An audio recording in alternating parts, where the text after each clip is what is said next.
एक राजा था। उसको अपने पर बड़ा अभिमान था। उसको लगता था कि वो सब जानता है, उसमें बहुत ज्ञान है। राज्य में उसके मंत्री और दूसरे सभापति उसकी चापलूसी करते थे। राजा ने कई ज्ञानियों से ज्ञान ले लिया था। अब उसे लगने लगा कि इस पृथ्वी पर ऐसा कुछ भी नहीं है जो वो नहीं जानता है। इस अभिमान से भरे उस राजा ने एक दिन अपने राज्य में ये घोषणा करवाई कि जो भी राजा के सामने 3 ऐसी बातें लेकर आएगा जो राजा नहीं जानते हैं, तो राजा उसे अपना आधा राज्य दे देंगे। लेकिन ध्यान रहे, अगर वो राजा के सामने आकर ऐसा करने में असमर्थ होता है, तो राजा उसे दंड स्वरूप मृत्यु दंड देंगे।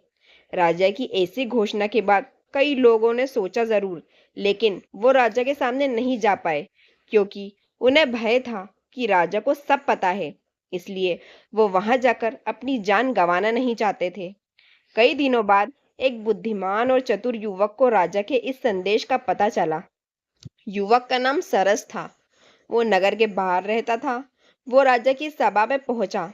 राजा की सभा में मंत्री के साथ नगर के प्रतिष्ठित लोग भी थे, ताकि राजा का निर्णय सभी को पता चल सके। राजा कुछ गलत नहीं करता, ऐसा नगर वासियों को ज्ञात हो। सब सोच रहे थे कि ये मूर्ख राजा की सभा मरने को आ गया। राजा भी उसे देखकर खुश हुआ। राजा ने उससे पूछा, अच्छा, क्या नाम है तुम्हारा? युवक बोला, सरस। राजा बोला कि अच्छा, तो तुम ऐसा कुछ जानते हो जो मैं नहीं जानता? युवक बोला, हाँ महाराज, मैं ऐसा बहुत जानता हूँ जो आप नहीं जानते। राजा को ये बात सुनकर थोड़ी सी ठेस लगी। राजा बोला, पता है, अगर नहीं बता पाए तो दंड क्या है? सरस बोला, हाँ मुझे पता है। राजा बोला, तो बताओ फिर मैं क्या नहीं जानता? सरस बोला कि मैं आपको 3 बातें तो बता दूंगा, लेकिन बताने के पहले मेरी एक शर्त है। अगर आप वो मानेंगे तो ही मैं शुरुआत करूंगा। राजा ने पूछा, कैसी शर्त, बताओ? युवक बोला, मैं 3 में वो 3 बातें बताऊंगा, एक दिन में एक। राजा ने सभा में बैठे मंत्री गण की तरफ देखकर फिर उस युवक की शर्त को मान लिया। युवक ने पहली बात बताई। युवक बोला, हे राजन, आपके ज्ञान की ख्याति पूरे राज्य में है, लेकिन आप शायद ये नहीं जानते कि आपके राज्य में कितने नगरवासी हैं, जनगणना कितनी है। राजा के चेहरे पर थोड़ी शिकन आई, लेकिन फिर उसने अपने मन में कोई भी एक संख्या बता दी और बोला कि तुम्हें क्या लगता है, मैं नहीं जानता कि मेरे राज्य में लोगों की संख्या कितनी है? कुल 5,23,937 लोग हैं। दरबारी राजा की वाह वाह करने लगे। सभी खड़े हो गए। युवक बहुत चतुर था। वो हंसने लगा। राजा को हंसता देख बोला, क्या मृत्यु के भय से तुम्हें पागल कर दिया है जो हंस रहे हो? युवक बोला, नहीं, मेरी मृत्यु आज तो नहीं है, क्योंकि आपका जवाब गलत है। अभी यहाँ आने से पहले पास के गांव के बुजुर्ग मनोहर काका का स्वर्गवास हो गया था, और पास के गांव में ही आज 3 नवजात शिशु का जन्म हुआ है। क्या नवजात आपके राज्य में नहीं आते महाराज? सभा में थोड़ा शोर हुआ। एक मंत्री बोला, तुम चतुराई कर रहे हो। जीवित और मृत का आंकड़ा तो प्रतिदिन बदलता रहता है। युवक ने मंत्री से कहा कि क्या मैं गलत हूं? आप बस इस बात का उत्तर दीजिए। राजा की सभा में विचार विमर्श हुआ। सभा में मंत्री के साथ आम जनता के प्रतिष्ठित लोग होने के कारण युवक को आसानी से गलत नहीं ठहराया जा सकता था। इसीलिए युवक की एक बात सही ठहराई गई। युवक चला गया और कहा कि मैं अगले दिन फिर आऊंगा। राजा को थोड़ी चिंता होने लगी। उसने कहा कि इस युवक पर नजर रखी जाए, साथ ही ऐसे आंकड़े संबंधित जानकारी रात में संशोधन करके मुझे बताई जाए। अगले दिन फिर युवक सभा में आया। उसके चेहरे पर आत्मविश्वास देखकर राजा को थोड़ी घबराहट हुई कि अब ये क्या पूछेगा। युवक खड़ा हुआ और मुस्कुराते हुए बोला, हे राजन, आपने सभी प्रकार का ज्ञान अर्जित किया है, मैं जानता हूँ, लेकिन कभी कभी मनुष्य दूर का देखने में अपनी आसपास की वस्तुओं का महत्व नहीं जान पाता। राजा बोला, बताओ भी, मैं क्या नहीं जानता?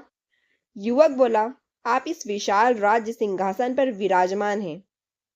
क्या आप जानते हैं इस सिंहासन को किसने बनवाया था? राजा बोला, हाँ, ये हमारे दादाजी ने बनवाया था। फिर इस पर हमारे पिताजी बैठे और उनके बाद हम, और हमारे बाद हमारा उत्तराधिकारी। ये तो हमें पता है। सभा में बैठे मंत्री सभी प्रसन्न हो गए। युवक बोला, मुझे पता है, ये आपको पता है, लेकिन आपको जो बचाना चाहता हूं वो आपको नहीं पता। इस सिंहासन के 4 पैर न होकर 5 पैर क्यों हैं? बीच में एक मोटा पैर क्यों रखा गया है? राजा बोला, ये मजबूती प्रदान करने के लिए होगा। युवक बोला। राजा के चेहरे पर हवाइयां उड़ गईं। बोला, ये मजबूती के लिए ही है? तुम अब ज्यादा चतुराई दिखा रहे हो। युवक बोला, नहीं महाराज, मैं आपको बता देता हूँ, आपके दादा पुष्कर नाथ महाराज ने करीब 50 सालों तक इस राज्य पर राज किया। उनके 50 साल पर यह सिंहासन उन्हें उस समय पुरस्कार स्वरूप मिला था। ये 5 पैर उनके मजबूत 50 साल के लिए थे, हर एक पैर 10 साल के लिए। राजा अपने सभापतियों की तरफ गुस्से से देखता है कि उन्होंने ये बात उसे क्यों नहीं बताई। राजा उस युवक को बोलता है, तुम्हारे पास इसका क्या प्रमाण है? तुम अभी तो युवक हो, इतनी पुरानी बात तुम्हें कैसे पता है? वो युवक बोला, इस प्रश्न का उत्तर आपको मेरी तीसरी बात में पता चल जाएगा, जो आप नहीं जानते। अभी मैं चलता हूँ। राजा अपने मंत्रियों से बोलता है, आज रात्रि में मुझे इस युवक की पूरी जानकारी चाहिए। कल किसी भी कीमत पर ये ऐसा कुछ नहीं बताए जो मुझे ज्ञात ना हो। मैं अपना आधा राज्य किसी को भी नहीं दे सकता। अगले दिन वो युवक फिर राज्यसभा में आता है। राजा उसको देखकर बोलता है, आओ, मुझे पता चल गया कि तुम कल सच बोल रहे थे, क्योंकि ये सिंहासन तुम्हारे दादा ने बनवाया था और मेरे दादा को दिया था, इसलिए तुम ये जानते थे। लेकिन अब तुम्हारे पास ऐसा कुछ नहीं जो मैं नहीं जानता। तुम्हें अब दंड मिलना तय है, क्योंकि हम राजा अपने कहे वचन को नहीं टाल सकते, इसलिए तुम्हें दंड तो मिलकर ही रहेगा। युवक मुस्कुराते हुए बोला कि आपके मुंह से ये बात अच्छी नहीं लगती महाराज, क्योंकि आप उसी परिवार से जो अपने वचन से मुकर जाते हैं। राज्यसभा में शोर मच गया। राजा गुस्से से चिल्लाकर बोला, तुम्हारी इतनी हिम्मत, तुम हमारे परिवार के लिए ऐसे शब्द का प्रयोग कर रहे हो? कौन सी बात है? हमसे हमारा मुकरा परिवार है। युवक बोला, अच्छा, आपको नहीं पता?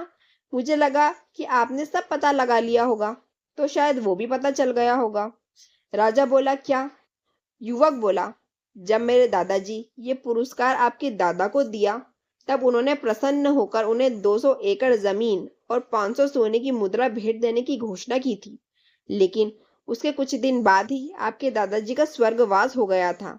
तब मेरे दादाजी ने कहा था कि जो भी महाराज होगा वो हमारी भेंट आज नहीं तो कल हमें तक ले आएगा। तब से हम अभी तक प्रतीक्षा कर रहे हैं। प्रतीक्षा में हम पहले मेरे दादाजी गए, फिर मेरे पिता। आपने ये घोषणा करवाई तो मुझे लगा कि ये सही अवसर है आपको ये भी बताने का कि ऐसे तो आपको सब ज्ञात है। अब आपको अगर ये नहीं पता था तो मुझे आधा राज्य दे दीजिए, और अगर पता था तो पहले आप अपने दादाजी की बात रखेंगे या अपना ये निर्णय मैं आप पर छोड़ता हूँ। आप जो भी लेंगे मुझे स्वीकार है। राजा को भरी सभा में ये सब सुनना पड़ा। राजा को अपने पूर्वज का भी सम्मान करना था, नहीं तो उसकी छवि खराब हो जाती। साथ ही अगर वो उसकी नहीं कर पाता तो उसे आधा राज्य देना पड़ता। अपने ही जाल में फंस गया। उस युवक के चेहरे पर मुस्कान थी। उसे पता था कि अब उसे मृत्यु दंड तो नहीं मिलेगा। राजा ने कहा कि ये भी मुझे पता है, लेकिन पता होने के बाद भी मैं इस युवक को दंड नहीं दे रहा, क्योंकि पहले मैं अपने दादाजी का दिया वचन पूरा करूंगा। इसलिए आज तुम्हें दंड नहीं बल्कि मेरे दादाजी का दिया हुआ पुरस्कार मिलेगा। सभा में तालियां और राजा की जय जयकार हुई, लेकिन राजा उस युवक की तरफ ही देखता रहा और खुद को इस तरह का प्रयोजन करने के लिए कोसता रहा। आपको हमारी ये कहानी कैसी लगी हमें कमेंट में जरूर बताएं, और हमारे चैनल को लाइक करें, सब्सक्राइब करें और शेयर करें।